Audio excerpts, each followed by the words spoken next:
চট্টগ্রাম বিশ্ববিদ্যালয়ে অবস্থিত বিজ্ঞান অনুষদ মিজানুস সালাম জামে মসজিদে পবিত্র শাবান মাসের শেষ জুমায় পবিত্র মাহে রমাদানকে সামনে রেখে রব্বুল ইজ্জতুল জালাল আমাদেরকে পবিত্র জুমার নামাজ পড়ার লক্ষ্যে উপস্থিত হওয়ার তৌফিক দান করেছেন। এজন্য রব্বে কারীমের দরবারে শুকরিয়া আদায় করে আমরা সবাই একবার পড়ে নিই আলহামদুলিল্লাহ। অসংখ্য অগণিত দরুদ সালাম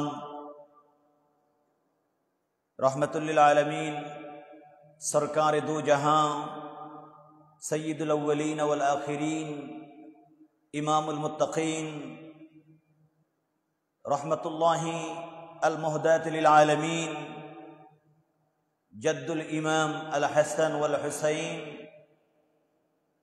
राहतुल आशिकीन मुरादुल मुश्ताकीन शम्सुल आरिफीन शम्सुद्दुहा बदरुद्दुजा सय्यदुना व नबियुना व हबीबुना व अज़ीमुना व राहत क़ुलूबिना मुहम्मदुन सल्लल्लाहु तआला अलैहि वसल्लम नूरानी कदम मुबारके रब्बुल इज्जतुल जलाल আমাদেরকে যেন সামনে যে পবিত্র মাহে রমাদান আসছে অন্যান্য সকল ইবাদতের পাশাপাশি রহমতুল্লিল আলমিনের উপরে বেশি বেশি দরুদ সালাম আরজ করার তৌফিক দান করেন, আল্লাহুম্মা আমিন।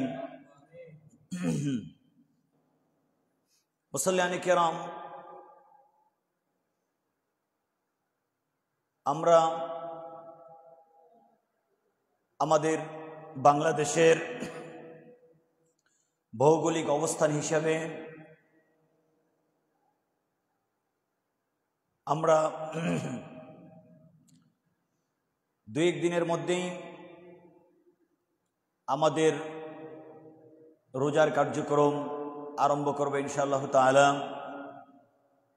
রব্বে কারীমের দরবারে আরজ করব তিনি যেন আমাদের হায়াতের মধ্যে বরকত দান করেন, আল্লাহুম্মা আমিন। পবিত্র মাহে রমাদান আল্লাহর পক্ষ থেকে উম্মতকে, আল্লাহর বান্দাকে আল্লাহর কাছে নেওয়ার জন্য, আল্লাহমুখী করার জন্য, আল্লাহ ওয়ালা করার জন্য, জান্নাতের মেহমান বানানোর জন্য সবচেয়ে বড় উপহার। রব্বে করিম এই উপহার দিয়ে বান্দাকে চাচ্ছেন আল্লাহর করে নেওয়ার জন্য। সুবহানাল্লাহ। আল্লাহ চাচ্ছেন এই উপহারের মাধ্যমে আল্লাহ বান্দার হয়ে যান এবং বান্দা যেন আল্লাহর হয়ে যায়। এমন একটি উপহার যে উপহারের মধ্য দিয়ে বান্দার অবস্থা এমন হবে কায়াউমিন, এমন একদিনের মতো প্রত্যেকটি মানুষ হবে ওয়ালাদাতহু উম্মুহু, যেন আজকেই প্রত্যেকটি ব্যক্তিকে তার মা দুনিয়াতে প্রসব করেছে, আজকে সে তার মায়ের উদর থেকে দুনিয়াতে আগমন করেছে। অর্থাৎ এই মাত্র যদি কোনো নবজাতক সন্তান দুনিয়াতে আগমন করে তার অবস্থা কি দাঁড়ায়? তার আমলনামার মধ্যে কোনো গুনাহ নাই, সে নিষ্পাপ, তার কিছু নাই। তো ঠিক রব্বে কারীম মাহে রমাদান আমাদেরকে দিয়েছেন প্রত্যেকটি বান্দাকে, আল্লাহর হাবিবের প্রত্যেকটি উম্মতকে মাসুম করার জন্য, অর্থাৎ তাদেরকে গুনাহ মুক্ত করার জন্য। তারা এতদিন পর্যন্ত গুনাহ করেছে 11 মাস, আর এই 1 মাস সিয়াম সাধনার মাধ্যমে তারা গুনাহ থেকে বের হয়ে আসবে, তারা গুনাহ মুক্ত হবে সম্পূর্ণভাবে। আল্লাহ তাদেরকে গুনাহ মুক্ত করবেন। তো তারা যখন গুনাহ মুক্ত হয়ে যাবে, গুনাহ মুক্ত হয়ে এই মানুষগুলো রব্বে কারীমের কাছাকাছি পৌঁছে যাবে, আর রব্বে কারীম তখন তাদেরকে তার বলে ঘোষণা করে আল্লাহ তার মেহমানখানা, শ্রেষ্ঠ মেহমানখানা, চিরস্থায়ী মেহমানখানা, খালিদিন ফিহা বলা হয়েছে, আল্লাহ তাদেরকে তার মেহমানখানার স্থায়ী বাসিন্দা অর্থাৎ জান্নাত হিসেবে কবুল করবেন। সুবহানাল্লাহ। এই নেয়ামত শুধু আমরা দেখতে পাই রমজানের মধ্যে।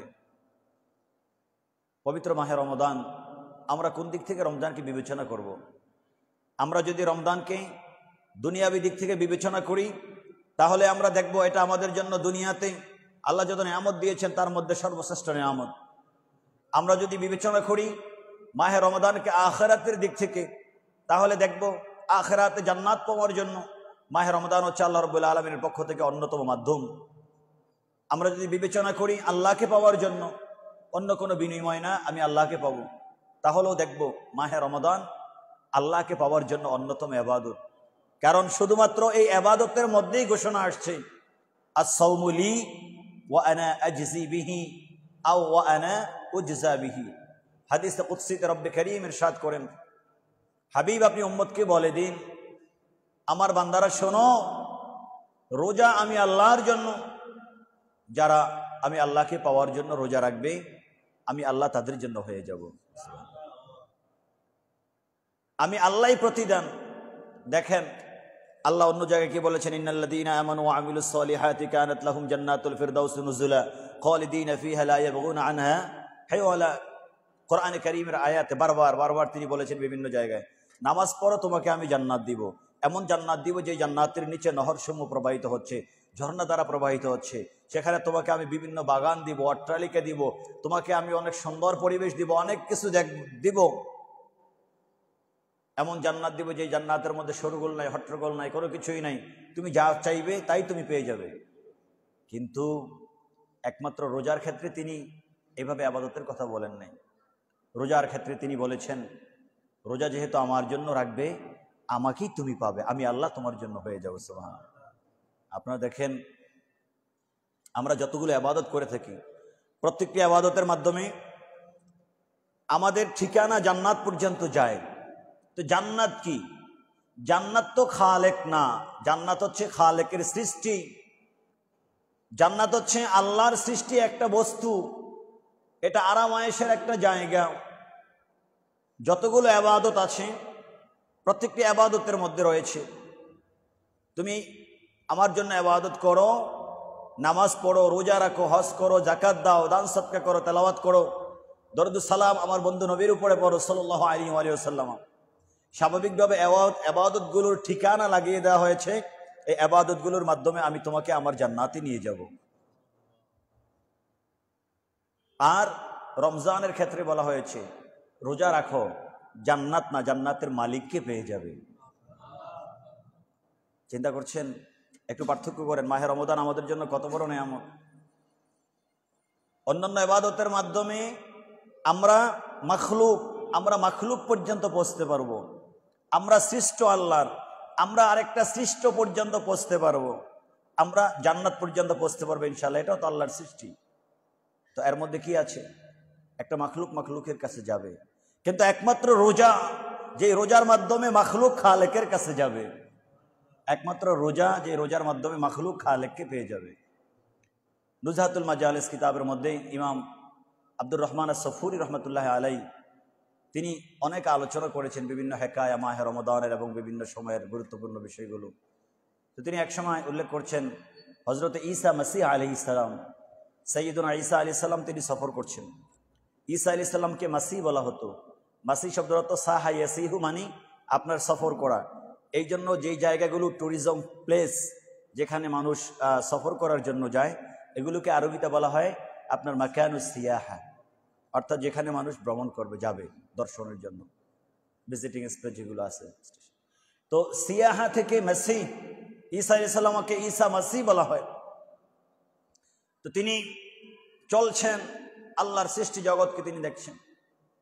একদিনের বিষয় এমন দাঁড়িয়েছে, তিনি আল্লাহর কতগুলো বান্দার সামনে উপস্থিত হলেন। তিনি তাদেরকে জিজ্ঞেস করলেন, বলো তো তোমরা ইবাদত কেন করো? তোমাদের ইবাদত করার পিছনে রহস্য কি, সিক্রেট কি? সবাই কমন দুইটি আনসার করে দিলেন, যে ইবাদত করছি জান্নাতে যাওয়ার জন্য আর জাহান্নাম থেকে রক্ষা পাওয়ার জন্য। তিনি খুব কষ্ট পেলেন। আচ্ছা, এটা কি কষ্ট পাওয়ার বিষয়? ইবাদতের মাধ্যমে তো আপনি আপনার ঠিকানায় যাবেন জান্নাতে, এবং আপনি আরেকটা কষ্টদায়ক বস্তু থেকে বাঁচবেন, সেটা হচ্ছে জাহান্নাম। জান্নাতে যাবেন এবং জান্নাত থেকে বাঁচবেন। তো উনি যতজনকে জিজ্ঞেস করছেন সবাই একরকম আনসার করছেন যে ইবাদত করছি, জান্নাতে যাব, জাহান্নাম থেকে বাঁচব। ওনার কষ্ট বেড়ে যাচ্ছে, আফসোস করে বলছেন, হায় রে মানুষগুলো খালেকের ইবাদত করছে মাখলুককে পাওয়ার জন্য, মানুষগুলো আল্লাহর ইবাদত করছে আল্লাহর একটা সৃষ্টিকে পাওয়ার জন্য এবং একটা সৃষ্টিকে বাঁচার জন্য। খালেকের ইবাদত করছে খালেকের একটা সৃষ্টিকে পাওয়ার জন্য এবং খালেকের আরেকটা সৃষ্টি থেকে বাঁচার জন্য। হায় রে, মানুষের ইবাদতের মধ্যে কি নিয়ত হয়ে গেছে? তার নিয়ত তো এমন হওয়া উচিত, সে ইবাদত করবে খালেককে পাওয়ার জন্য। আমি খালেকের দরবার, খালেকের ইবাদত করছি খালেককে পাওয়ার জন্য। এই জন্য অনেকজনকে তিনি জিজ্ঞেস করছেন, এর মধ্যে একজন জবাব দিয়েছেন যে তুমি কেন ইবাদত করো? তিনি একটাই বলেছেন, আমি জান্নাতের আশায় ইবাদত করি না, জাহান্নাম থেকে বাঁচার জন্য আমি ইবাদত করি না, আমি শুধু ইবাদত করি জান্নাত জাহান্নামের যিনি মালিক তাকে পাওয়ার জন্য।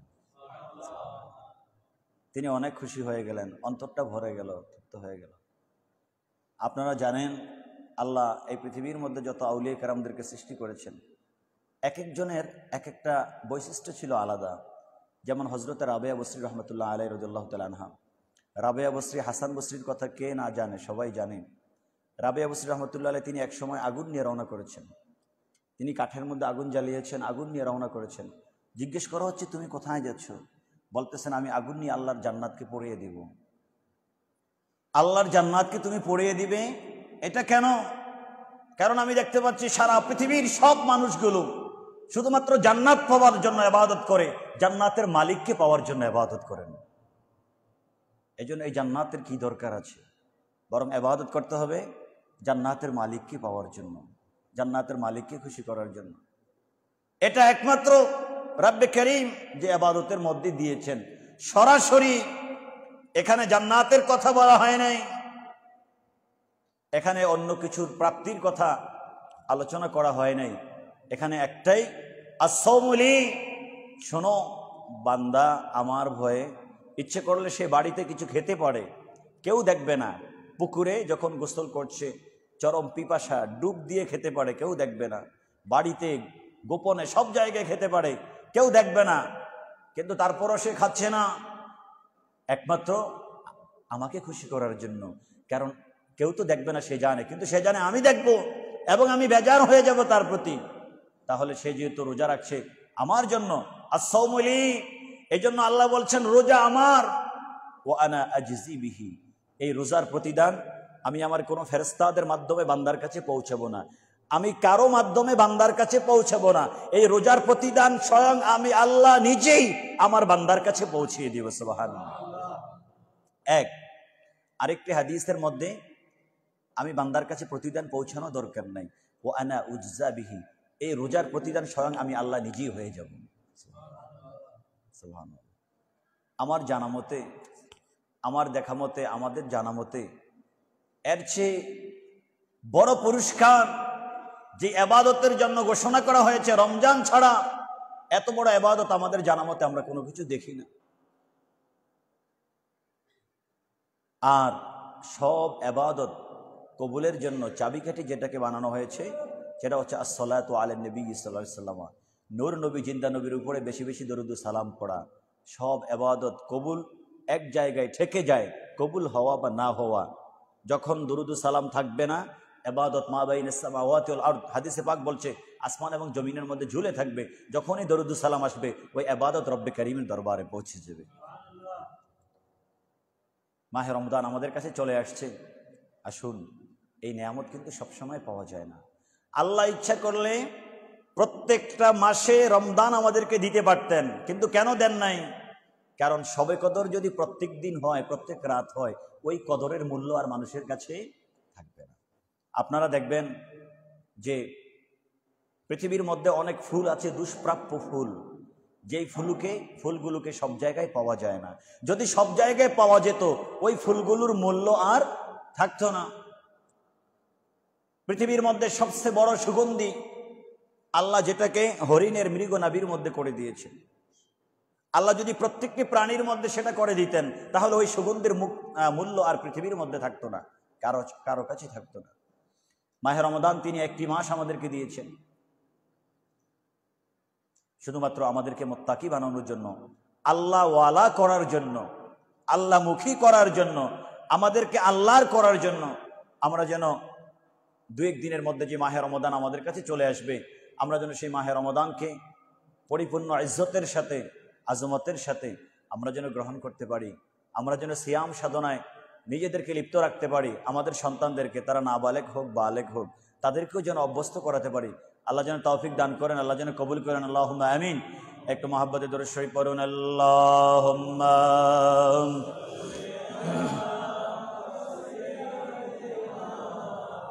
মাওলানা মুহাম্মদ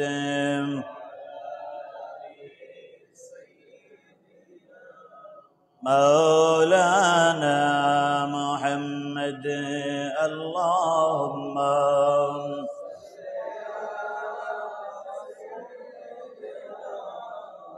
مولانا محمد على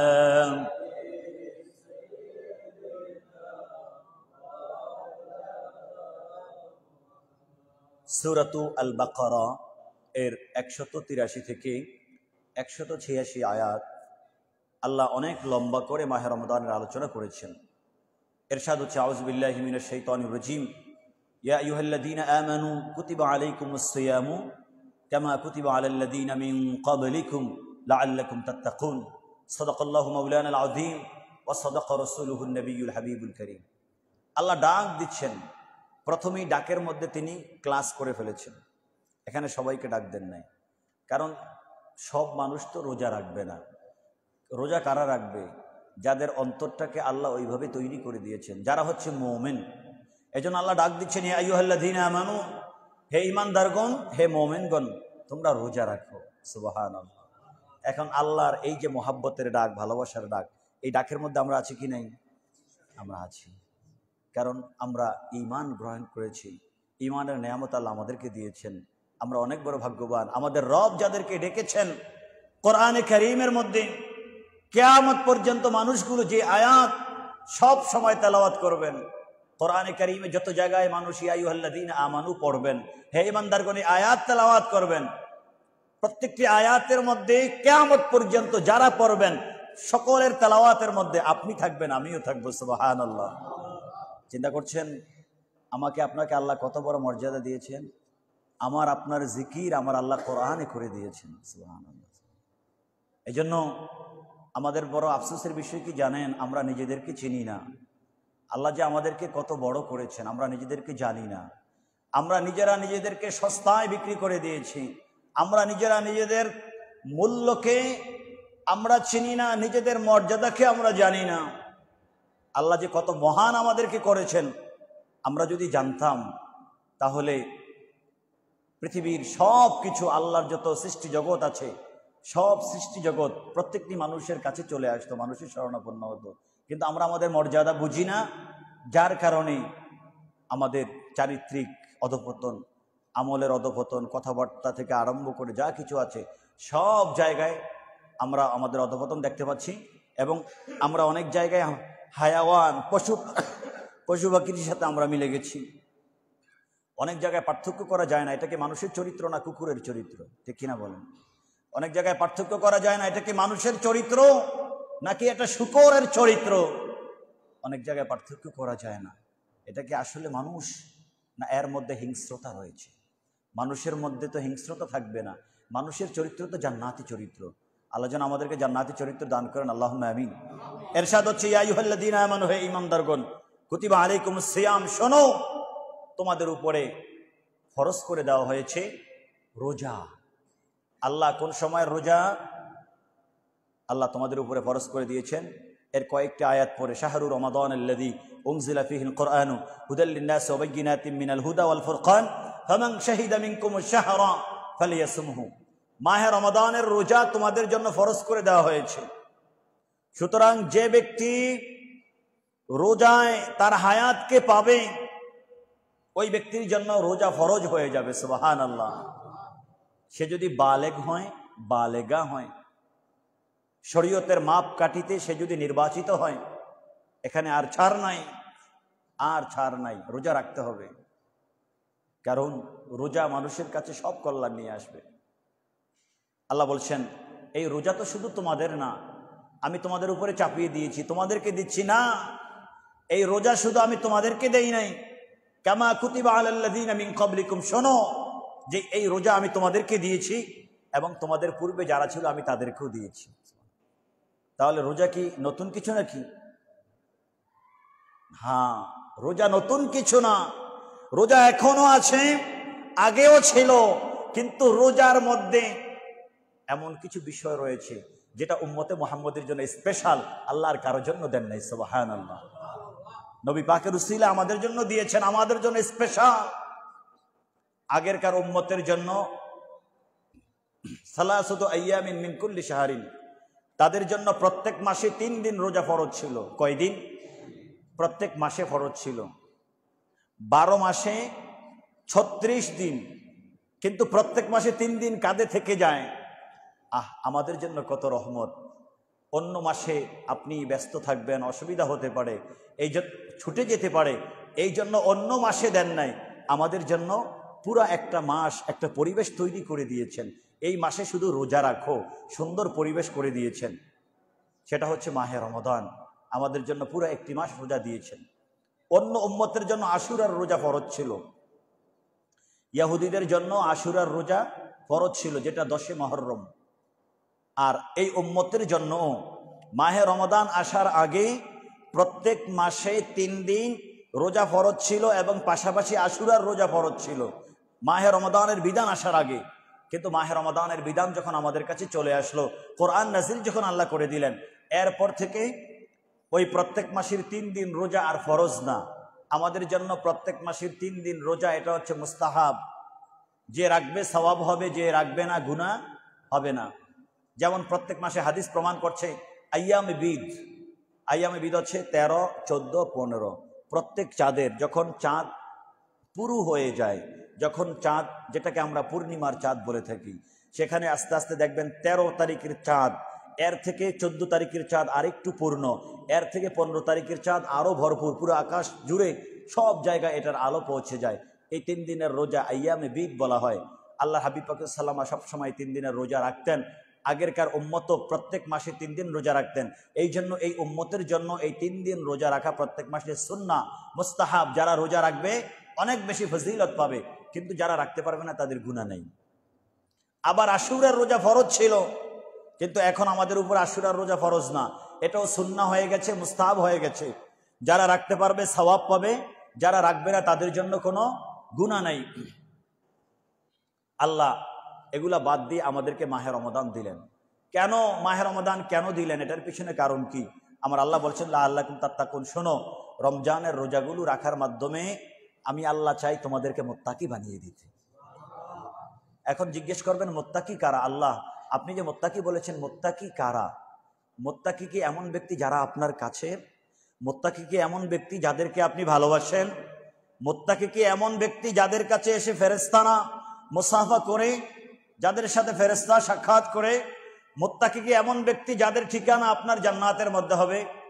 আল্লাহ বলছেন শোনো, ইন আউলিয়াউহু ইল্লাল মুত্তাকুন, যদি আল্লাহর ওলি পেতে চাও তাহলে মুত্তাকিদের শরণাপন্ন হও।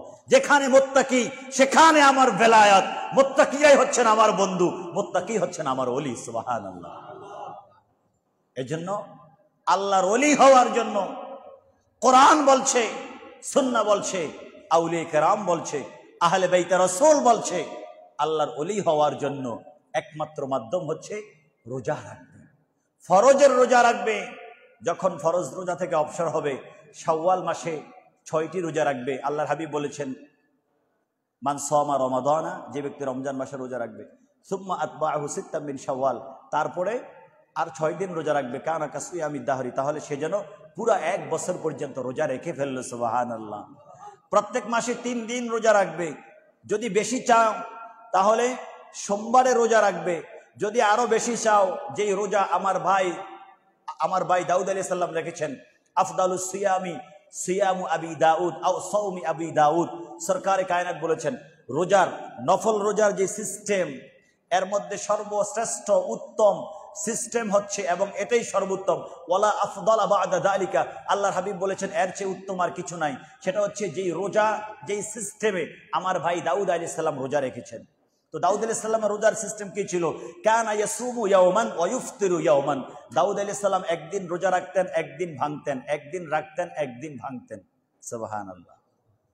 ওয়ালি জাসাদিকা আলাইকা হাক্কুন, শোনো রোজা আমার জন্য রাখবে ঠিক আছে, কিন্তু রোজা রেখে রেখে রেখে রেখে না খেয়ে সারা বছর রোজা রাখবে, আমি এটা চাই না।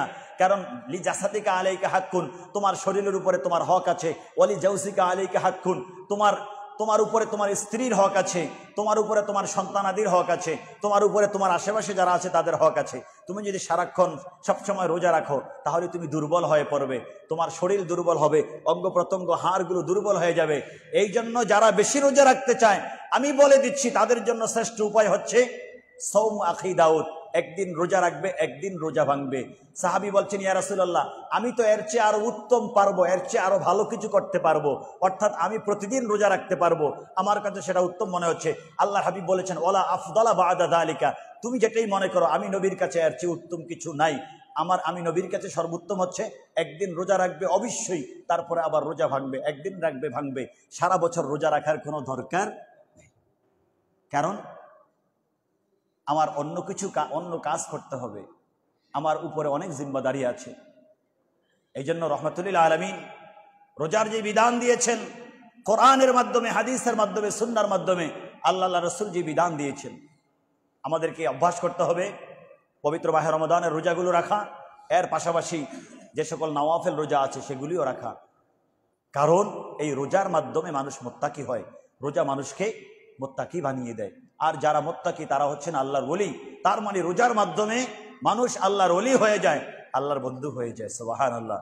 আল্লাহ দরবারে দোয়া করব, আল্লাহ আপনি মাহে রমাদানের মাধ্যমে আপনি আমাদেরকে আপনার বন্ধু বানিয়ে দেন, আপনি আমাদেরকে আপনার ওলি বানিয়ে দেন, আপনি আমাদেরকে আপনার প্রিয়ভাজন বানিয়ে দেন। যারা আপনার নৈকট্যের চূড়ান্ত সীমায় পৌঁছে গেছে আল্লাহ আমাদেরকে তাদের কাছে নিয়ে যান, তাদের পর্যন্ত পৌঁছিয়ে দেন। আল্লাহুম্মা আমিন। মুসলিম শরীফের হাদিস, বুখারী শরীফের পরে যে গ্রন্থ,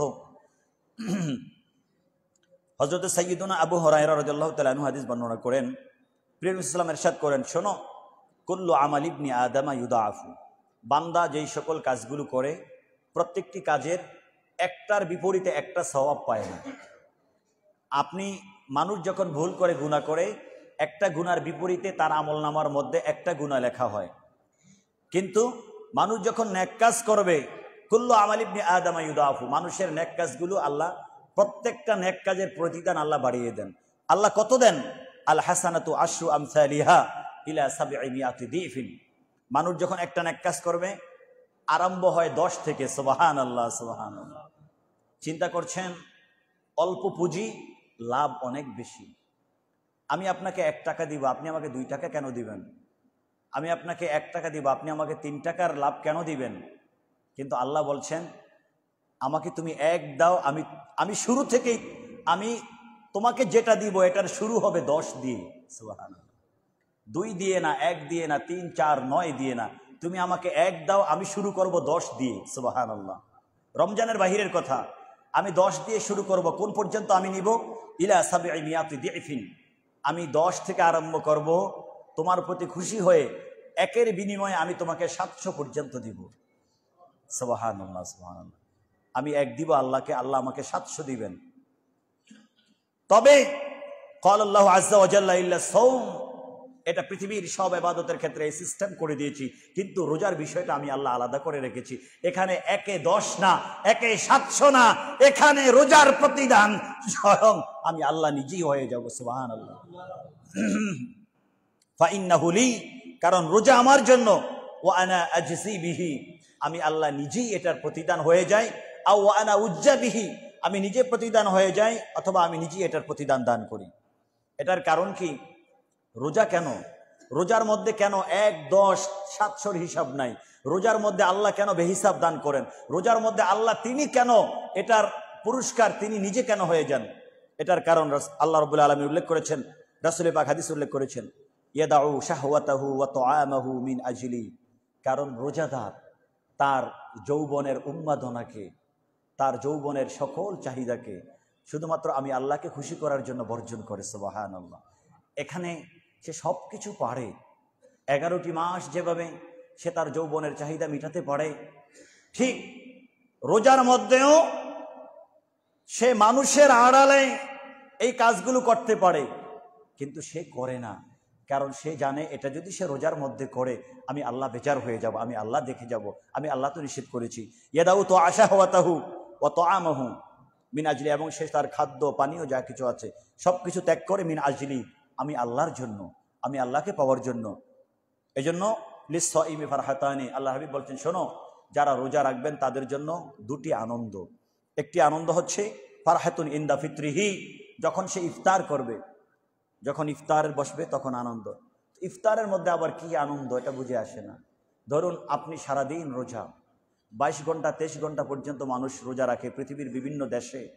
আমরা আমাদের দেশের চেয়ে কমও আছে, 6 ঘন্টা রোজাও আছে, আমরা মাঝামাঝিতে আছি, 11 ঘন্টা 12 ঘন্টা 13 ঘন্টা এইরকম রোজা আমরা রাখি থাকি।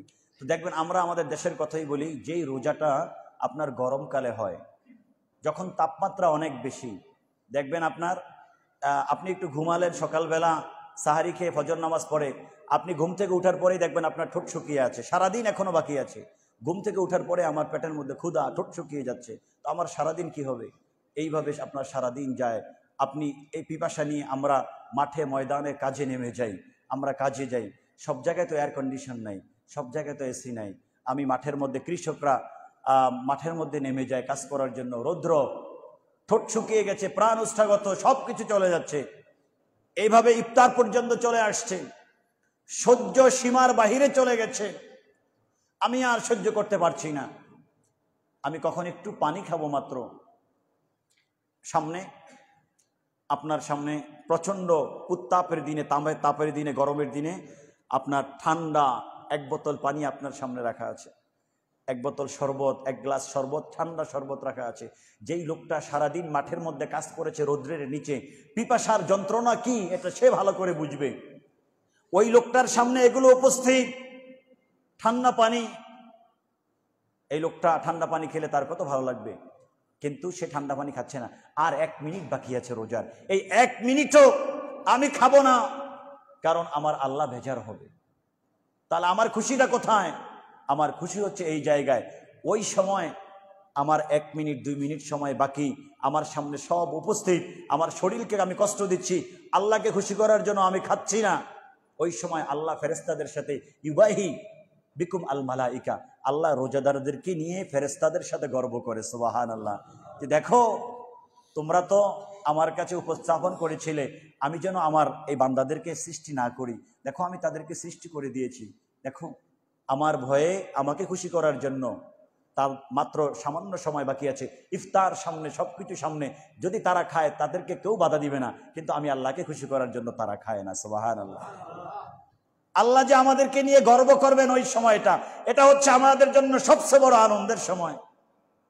আমি আপনি কত বড়, আমাকে যিনি বানিয়েছেন আমার রব আমাদেরকে নিয়ে গর্ব করছেন, আমাদের মর্যাদাকে নিয়ে গর্ব করছেন, আমাদের তাকওয়াকে নিয়ে গর্ব করছেন, আমাদের চরিত্রকে নিয়ে গর্ব করছেন। কাদের সাথে? ওই সকল ফেরেশতাদের সাথে যাদের ক্ষেত্রে আল্লাহ বলছেন লা ইয়াসুনাল্লাহা মা আমারাহুম ওয়া ইয়াফআলুনা মা ইউমারুন। আমি তো গুনাহ করছি, গুনাহগারদেরকে নিয়ে গর্ব করছেন, তাদের সাথে যারা জীবনে গুনাহ কি জিনিস জানে না, সুবহানাল্লাহ। যারা গুনাহ কি জিনিস এটা জানে না, যাদের আমলনামার মধ্যে গুনাহ বলতে কিছু নাই, এটা উল্টা হয়ে গেল না? বরং গর্ব করবে কাদেরকে নিয়ে? যারা গুনাহগার তাদেরকে নিয়ে, যারা মাসুম যাদের গুনাহ নাই তাদেরকে নিয়ে গর্ব করবে। কিন্তু যাদের গুনাহ আছে, যাদের আপাদ মস্তকের মধ্যে গুনাহ, আল্লাহ তাদের শান মানকে তুলে ধরছেন, যাদের কোটি হাজার বছরে একটা গুনাহ হয় নাই তাদের সামনে, সুবহানাল্লাহ। আমাদের মতো গুনাহগারদেরকে, ফেরেশতা যাদের কোনো গুনাহ নাই, আমাদের মতো গুনাহগারদের শানকে, পজিশনকে আল্লাহ ফেরেশতাদের সামনে তুলে ধরছেন এই মাহে রমজানের মাধ্যমে। এই জন্য আল্লাহ হাবিব বলেছেন রোজাদারদের জন্য 2টা মহা আনন্দের সময়, একটা হচ্ছে ইফতার, যখন আল্লাহ গর্ব করেন, আরেকটা হচ্ছে যখন রোজা রেখে রেখে রেখে রেখে মানুষ তাদের কামনা বাসনা সব কিছুকে পড়ে ফেলবে, সব কিছু প্রপুত পবিত্র হয়ে যাবে, ওই সময় তার চক্ষু, তার হৃদয় আমি আল্লাহর দিদার পাওয়ার উপযুক্ত হয়ে যাবে। আর তখন আমি তাকে জান্নাত দিই, জান্নাতের মধ্যে আমি তাকে আমার দিদার দিব। আমার দিদার যখন আমার বান্দারা পেয়ে যাবে, এটা হবে তাদের জন্য সর্বশ্রেষ্ঠ আনন্দের দিন, এটা হবে তাদের জন্য সবচেয়ে বড় নেয়ামত, সবচেয়ে বড় আনন্দ। সুবহানাল্লাহ। আর এটা শুধু কারা পাবে? যারা রোজাদার তারা পাবে, এছাড়া আল্লাহ এটা কাউকে দিবেন না। রোজার মধ্যে কত সুন্দর নেয়ামত, কত বড় বড় নেয়ামত আছে। আমরা কোন দিক থেকে রোজাকে বিবেচনা করব? আমরা যদি আপনার মেডিকেলের ওয়েতে বিবেচনা করি, ডাক্তারি ওয়েতে বিবেচনা করি, দেখবেন আপনার অমুসলিমদের মধ্যে মুসলমান না খেয়ে থাকলে আপনি মনে করবেন হয়তোবা সে রোজা রাখে, কিন্তু আপনি অমুসলিম যারা আছে তাদের নিয়মিত অভ্যাসগুলো আপনি দেখেন, তাদের মাসিক যে অভ্যাসগুলো, যে আপনার মাসে কয়দিন না খেয়ে থাকে তাদের একটা তালিকা আছে, এই তালিকাগুলো আপনার হাতে নেন, দেখবেন আপনি মাসে যতদিন না খেয়ে থাকি রোজার নাম দিয়ে, তার চেয়ে বেশি কিন্তু তারা না খেয়ে থাকে। তো আমরা তো না খেয়ে থাকি আমাদের রবকে পাওয়ার জন্য, তারা না খেয়ে থাকে তাদের শারীরিক সুস্থতার জন্য। এখন বলেন, আমরা না খেয়ে থাকি আমাদের রবকে পাওয়ার জন্য, তো আমরা যখন রবকে পেয়ে যাই, রবকে আমাদের শরীরকে সুস্থ করে দিবেন না? কারণ শরীরের মালিক তো তিনি, সুস্থতা অসুস্থতার মালিক তো তিনি। আর যারা শরীরকে ঠিক রাখার জন্য না খেয়ে থাকে তারা রোজা শব্দটি জানে না, রোজার প্র্যাকটিস তারা জানে না, কারণ তাদের কোনো ধর্মকর্ম নাই, অথবা ধর্মকর্ম থাকলেও তাদের ধর্মের মধ্যে রোজা নাই, এজন্য এটার সওয়াব তারা পায় না।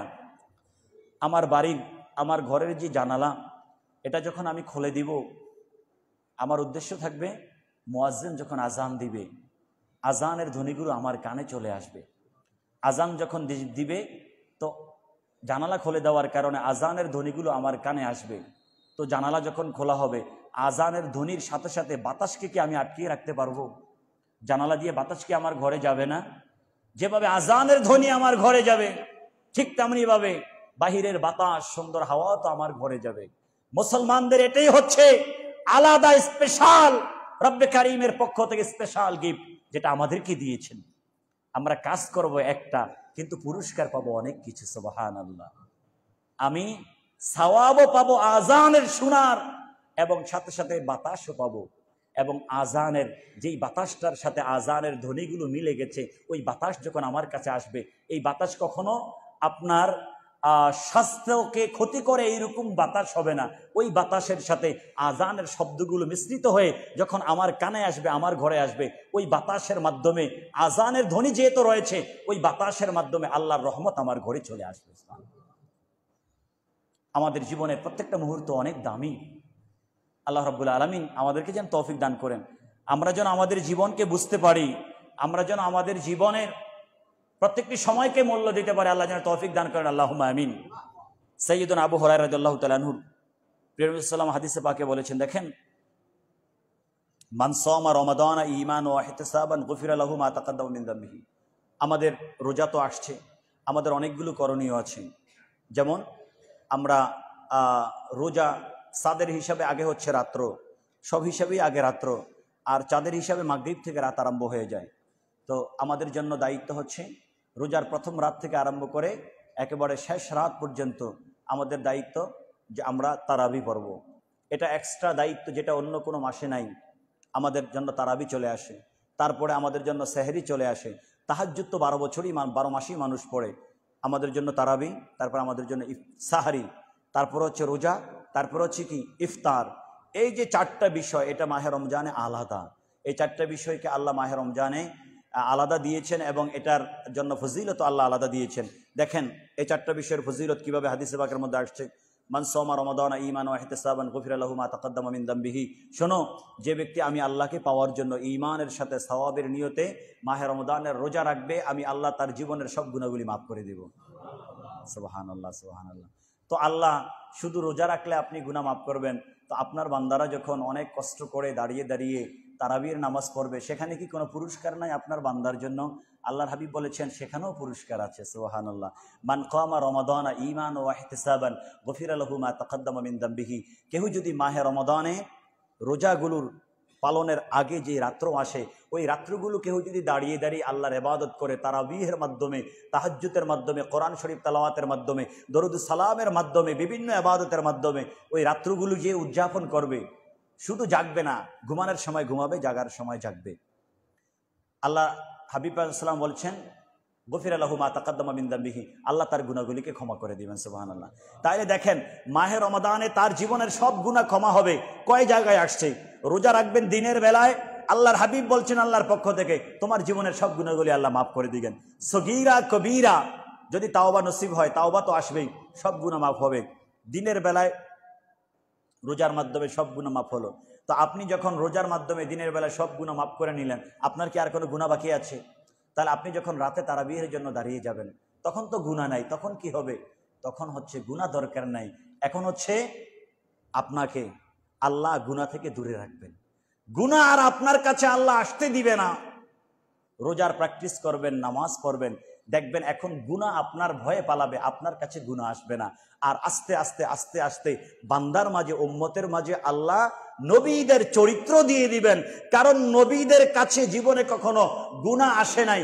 এই জন্য বান্দাগুলো রোজা রাখার মাধ্যমে, কিয়ামুল লাইলের মাধ্যমে যত আল্লাহর কাছে পৌঁছতে থাকবে, গুনাহ তত বেশি তাকে দেখে পালাতে থাকবে, আর তার চরিত্রগুলো আস্তে আস্তে নবীদের চরিত্রের মতো হয়ে যাবে। সুবহানাল্লাহ। তাহলে রোজার মাধ্যমে আল্লাহ জীবনের সব গুনাহ ক্ষমা করে দেন। আবার কিয়ামুল লাইলের মাধ্যমে আল্লাহ জীবনের সব গুনাহ ক্ষমা করে দেন। কোনগুলা? যেগুলো আগের। কিন্তু 26 তারিখ দিবাগত রাত্রি কদর, এখানে স্পেশাল একটু জিনিস রয়েছে। মান কামা লাইলাতুল কদরি ঈমানান ওয়া ইহতিসাবান গুফিরা লাহু মা তাকাদ্দামা মিন যামবিহি ওয়া মা তাআখার। সুবহানাল্লাহ। যে ব্যক্তি কদর রজনীতে জাগ্রত থাকলো, ইবাদত করলো, ইবাদতের মাধ্যমে কদর রজনী উদযাপন করলো, আমার আল্লাহর হাবিব বলছেন এখানে দুইটা পুরস্কার। একটা হচ্ছে তার পিছনের সব গুনাহ মাফ করে দেওয়া হয়, এবং তার সামনের সব গুনাহ মাফ করে দিবে। সুবহানাল্লাহ। তো সামনের গুনাহ তো আমার নাই, তো আমার সামনের গুনাহ মাফ করবেন মানে কি? আমার জন্য জান্নাত আল্লাহ রেডি করে রেখেছেন। সুবহানাল্লাহ। যদি সামনেও গুনাহ হয়ে যায়, আমার আল্লাহ জানেন আমার গুনাহ হবে কি হবে না। আমার সামনেও যদি গুনাহ হয়ে যায়, এই যে আমি কদরে রাত্রি জেগেছি, সামনে যতদিন আমার গুনাহ হবে, ওই এক রাত্রি জাগার কারণে আল্লাহ আমার সামনের গুনাহগুলিকেও মাফ করে দিবেন। সুবহানাল্লাহ। চিন্তা করছেন, পিছনের গুনাহ তো মাফ হলো, কিন্তু এখানে সামনের গুনাহ মাফ হয়ে যাবে। ইসলাম এত সুন্দর। আসুন আমরা মাহে রমজানের রোজাগুলো রাখার চেষ্টা করি, প্র্যাকটিস করি। আমরা নিয়মিত রোজা রাখবো, আমরা নিয়মিত তারাবি পড়ব। তারাবি 1 রাকাত না বাবা, তারাবি 20 রাকাত। কয় রাকাত? বলুন, সবাই বলুন, কয় রাকাত? 20 রাকাত। আপনি 1 রাকাত 8 রাকাত কোথায় থেকে পাইছেন? আপনি দেখেন না, 1500 বছরের ইসলামে 8 রাকাত কোথায় আছে? মক্কা মুআজ্জামা মদিনা মুনাওয়ারার মসজিদ তো কথায় কথায় আমরা দলিল দেই, সেখানেও দেখেন 20 রাকাত তারাবি। যখন করোনা চলে আসলো, কোভিড-19 চলে আসলো, তখন মানুষ একসাথে মিলিত হবে, ভাইরাসের সম্ভাবনা আছে, বিভিন্ন সম্ভাবনা আছে, এবং সেখানে গ্যাদার হবে, অসুবিধা হতে পারে। এই জন্য তখন আপনার 10 রাকাত করা হয়েছে, তাও 8 রাকাত না। কয় রাকাত? 10 রাকাত। আর এখন সৌদি গভর্নমেন্ট, ওই সময় মানুষের অনেক ভিড় হয়, অনেক সম্ভাবনা, বিভিন্ন ধরনের অসুবিধা থাকতে পারে, এই জন্য তারা হয়তোবা এখন আর পিছনের দিকে যাবেন না, এখন হয়তোবা তারা 10 রাকাতের আর বাড়াবেন না, 10 রাকাত। কিন্তু 1500 বছর ধরে মক্কা শরীফে মসজিদে হারামে 20 রাকাত তারাবি হচ্ছে। আমার নবীর মসজিদ মসজিদে মদিনা মুনাওয়ারাতে 20 রাকাত তারাবি হচ্ছে। আমাদের মুসলমানদের প্রথম কিবলা মসজিদে আকসা, এখনও দেখেন সেখানে 20 রাকাত তারাবি হচ্ছে। আমরা আল আজহার ইউনিভার্সিটিতে পড়েছি, সারা পৃথিবীর মধ্যে ইসলামিক শ্রেষ্ঠ ইউনিভার্সিটি, 1100 বছর ধরে দাঁড়িয়ে আছে, এখন পর্যন্ত সেখানে 20 রাকাত তারাবি হচ্ছে। আল আজহারের তারাবির সিস্টেমটা একটু আলাদা সেই মসজিদের। সেখানে আমরা জানি কোরআনে কারিমকে 10টা থেকে 8টা ওয়েতে তেলাওয়াত করা যায়। এখানে বিভিন্ন কেরাত আছে কোরআনে কারিমের পঠনকে এটা আরো সুন্দর করার জন্য। তো আল আজহার মসজিদে আপনার 20 রাকাতে 10টা কেরাত পড়া হয় প্রত্যেক দিন। 20 রাকাতে কোরআনে কারিমকে 10 রকম যে পঠন পদ্ধতি আছে আল আজহার মসজিদে, সেই বিজ্ঞ বিজ্ঞ হাফেজে কোরআনরা, বিজ্ঞ বিজ্ঞ স্কলারগণ, তারা সেভাবে অত্যন্ত সুন্দর করে কোরআনে কারিমকে তেলাওয়াত করেন। এভাবে পুরা মাসে কোরআনে কারিমকে একবার তারা খতম দেন। তো 20 রাকাত তো সব জায়গায়, আমি কেন 8 রাকাতের কথা বলছি? আচ্ছা আপনি বলেন বাবা, 20 রাকাত পড়লে সওয়াব বেশি না 8 রাকাত পড়লে সওয়াব বেশি? আমি কারোর সাথে বিরোধিতা করছি না, আপনি যদি 20 রাকাত না পড়েন সেটা আপনার বিষয়, কিন্তু আমার উপরে জিম্মাদারি আছে কোরআন হাদিসের মেসেজগুলো আমাদেরকে পৌঁছে দিতে হবে, ঠিক কিনা বলেন? আপনি যদি পালন করতে না চান সেটা আপনার বিষয়, আপনার সাথে আমার ডিবেট করার ডিবেট করে আমি আমার সময়কে নষ্ট করতে চাই না। আপনার যেভাবে সময়ের দাম আছে, আমারও সময়ের দাম আছে। আমরা প্রত্যেকটি সেকেন্ড ঘরে কাজ করি, আলহামদুলিল্লাহ। আমরা চেষ্টা করি একটা সেকেন্ডও যেন আমাদের জীবনে নষ্ট না হয়। কোরআন হাদিসের মেসেজ আমি পৌঁছিয়ে দিব, আপনি যদি না মানেন সেটা আপনার বিষয়, সেটা আমি আপনাকে হাদিস দেখিয়ে দিব। আপনি যাদেরকে মানেন, নাসিরউদ্দিন আলবানির কিতাব থেকে আমি হাদিস দেখিয়ে দিব, আলবানি ইবনে তাইমিয়ার কিতাব থেকে আমি হাদিস দেখিয়ে দিব। তারা হাদিস দ্বারা প্রমাণ করেছেন সরকারে কায়নাত 20 রাকাত তারাবি পড়েছেন, সরকারে কায়নাতের সাহাবায়ে কেরাম 20 রাকাত তারাবি পড়েছেন। আপনি কেন 20 রাকাতের 8 রাকাতের কথা বলছেন? আপনি কেন বলছেন 8 রাকাতের বেশি কেউ যদি তারাবি পড়ে, আপনি কেন ফতোয়া দিচ্ছেন কানা হুয়া ইয়াতিমু, তার গুনাহ হবে? এই ধরনের আজীব ফতোয়া তো আমি কখনো শুনি নাই। আমি জানি রব্বে কারীমের দরবারে আমি যত সেজদা দিব, সেজদার মাধ্যমে আমি আমার আল্লাহর কাছে যাব, ঠিক কিনা বলেন? যে পাগল সেও তো এই কথা বলে না সেজদা দিলে গুনাহ হবে, আল্লাহর দরবারে সেজদা দিলে গুনাহ হবে। আপনি বলেন কোন মুসলমানকে এই কথা বলে? তাহলে আমি তো মুসলমান নামে, ইসলামিক একজন বিখ্যাত স্কলার নামে আমি ফতোয়া দিচ্ছি, কেউ যদি 8 রাকাতের বেশি তারাবি পড়ে ইয়াসিমু, সে গুনাহগার হবে। এটা কেমন ফতোয়া? আমি আপনাদের সাথে কেন শেয়ার করছি জানেন? রমজান চলে আসছে, দেখবেন সোশ্যাল মিডিয়ায় আমার যুবক ভাইদেরকে আপনাদেরকে পাগল করে ফেলছে। 8 রাকাত তারাবির বেশি পড়া দরকার নাই। আবার কেউ এই পর্যন্ত বলবে, দ্বিধাবোধ করবে না, আল্লাহ আল্লাহ রাসূলের সামনে একটুও তার ভয় থাকবে না যে 8 রাকাতের বেশি তারাবি পড়লে গুনাহগার হবে। তাহলে 20 রাকাত কোথায় থেকে আসলো? নবী পাকের স্পষ্ট হাদিসে পাকের কিতাব তিরমিজি শরীফ, ইমাম বাইহাকি রাহমাতুল্লাহ আস-সুনানুল কুবরা। যদি সময় আসে আরেকদিন আমি দলিলাদিল্লাহ পেশ করার চেষ্টা করব ইনশাআল্লাহ তাআলা। আজকে শুধু একটা হাদিস বলি। হযরত সাঈদ বিন ইয়াজিদ রাদিয়াল্লাহু তাআলা আনহু নবী মুস্তাফা সাল্লাল্লাহু আলাইহি একজন বড় একজন সাহাবী ছিলেন। ওনার থেকে হাদিস, কানা আসহাবু রাসূলিল্লাহি সাল্লাল্লাহু আলাইহি ওয়াসাল্লাম ইউসাল্লুনা 20 রাকাতান। আল্লাহর হাবিবের সাহাবীরা তারা 20 রাকাত তারাবি পড়েছেন। আলহামদুলিল্লাহ বলেন। কয় রাকাত পড়েছেন? 20 রাকাত তারাবি পড়েছেন। আল্লাহর হাবিবের সাহাবীরা 20 রাকাত কোথায় থেকে পাইলেন? সরকার তাদেরকে শিখিয়েছেন, রাহমাতুল আলামিন তাদেরকে শিখিয়েছেন। তারা 20 রাকাত তারাবি পেয়েছে। 20 রাকাত আশ্চর্য হয়ে গেছে? না না, আশ্চর্য হওয়ার কিছু নাই। আমি আপনাদেরকে তিরমিজি শরীফের রেফারেন্স দিচ্ছি। যাদের বাংলা দেখা দরকার, তিরমিজি শরীফের বাংলা ভার্সন নেটের মধ্যে আছে বা ইমাম সাহেবদের কাছে আছে, সেখানেও দেখে নিতে পারেন। হাদিসের বিভিন্ন কিতাবের তথ্য অনুযায়ী বিশেষ করে ইমাম তিরমিজি তারাবির নামাজের আলোচনায় বলেছেন শুধু 20 রাকাত না, তৎকালীন সময়ে উনি তিরমিজি শরীফ লিখেছেন 12 বছর আগে, 1200 বছর আগে, তারও আগের কথা তিনি বলছেন। তৎকালীন সময়ে মদিনা মুনাওয়ারা আমার নবীর মসজিদে 20 রাকাত না, 36 রাকাত তারাবি তারা পড়তো। তা আমি 20 রাকাতে আমার সমস্যা, ওই সময় 36 রাকাত তারাবি মদিনার মসজিদে হতো। এবং সেখানে আরো বলেছেন 39 রাকাতান, বিতির নামাজ সহ 39 রাকাত পড়তেন। তিনি আবার বলেছেন 41 রাকাতান, বিতির নামাজ সহ তারা 41 রাকাত পড়তেন। সুবহানাল্লাহ বলবেন না? তাহলে আমি 8 রাকাতের বেশি যাইতে চাই না, যে হাদিসে নাই, কিতাবে নাই। অথচ হাদিসের কিতাব বলছে এই রাকাত সংখ্যাগুলো তো কিতাবের মধ্যে আছে। মুসলমানদের ইজমা হয়ে গেছে। এজমার বিপরীতে যাওয়া মুসলমান ইমামগণ, যেটার উপর একমত পোষণ করে সাহাবাই কেরাম, তাবিঈন, ইমামগণ, এর বিপরীতে যাওয়ার কারো কোনো অধিকার নাই। কেউ যাইতে পারে না, তাহলে ইসলামের রুলের বাহিরে সে চলে যাচ্ছে। এজন্য আসুন, আল্লাহর হাবিব যেভাবে বলেছেন আকরাবু মা ইয়াকুনুল আবদু ইলা রাব্বিহি ওয়া হুয়া সাজিদুন, বিশুদ্ধ হাদিস তিরমিজি শরীফে, শোনো, তুমি যদি তোমার রবের সবচেয়ে কাছে পৌঁছতে চাও, তাহলে রবের কুদরতি কদম মুবারকে মাত্র একটা সিজদা যাও। তুমি প্রত্যেকটি সিজদা দেওয়ার মাধ্যমে বান্দা তার রবের সবচেয়ে কাছে পৌঁছে যায়। আল্লাহু আকবার বলেন। আমি যদি মাহে রমাদানে 20 রাকাত তারাবি পড়ি, তাহলে আমি আমার রবের দরবারে কয়টা সিজদা দিলাম বলেন? 40টা। শুধুমাত্র তারাবির মাধ্যমে প্রত্যেক রাতে আমি আমার রবের দরবারে, রবের একবারে কাছাকাছি ন্যূনতম 40 বার হতে পারছি। সুবহানাল্লাহ।